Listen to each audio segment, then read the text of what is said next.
அரசியலில் மிகவும் வித்தியாசமானவன். தமிழ்நாட்டில் இருக்கக்கூடிய பல சிறைச்சாலைகளில் போராட்டங்களில் பங்கு பெற்று சிறையில் இருந்தவன். 18 வயசிலிருந்து கிட்டத்தட்ட என்னுடைய பணியை செய்து இன்று வரை கம்யூனிஸ்ட் இயக்கத்திற்காக போராடி கொண்டிருக்கிறவன். நான் ஏன் இப்பொழுது இந்த இயக்கத்திற்கு வந்தேன் என்பது மிக முக்கியமான கேள்வி.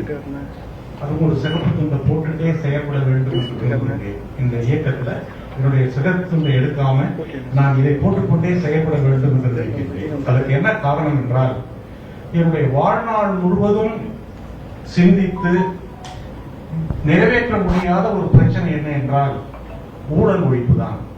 அதை ஒழிக்க முடியும் என்ற ஒரு நம்பிக்கையை பெரும் மதிப்பிற்குரிய என்னுடைய தமிழகத்தினுடைய முதலமைச்சர் தந்திருக்கிறார். அதனால்தான் இரண்டாவது, இந்த சமூகம் என்பது மேல்தட்டு மக்களுக்கான, ஆதிக்கக்காரர்களுக்கான வசதிகளை மட்டுமே அது செய்து கொடுக்கிறது. என்னதான் அரசியல் பேசினாலும் சரி.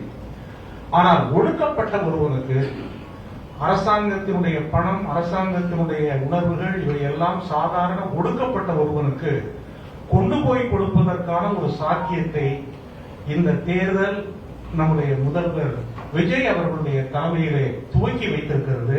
அது தமிழ்நாட்டின் வெற்றி மட்டுமல்ல, இந்தியாவின் வெற்றியாக நான் கருதுகிறேன். இப்படி ஒரு வெற்றியை இந்தியாவில் எங்கேயுமே பார்க்க முடியாது.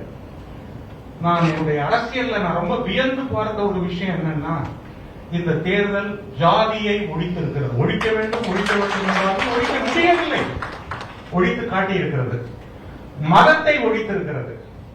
ஏழை பணக்காரன் என்ற வேறுபாடுகளை போக்கி இந்திய ஜனநாயகத்தில் ஒரு சராசரி குடிமகனும் தேர்தலில் நின்று வெற்றி பெற்று வர முடியும் என்பதை தலைவர் தளபதி அவர்கள் உருவாக்கியிருக்கிறார்கள்.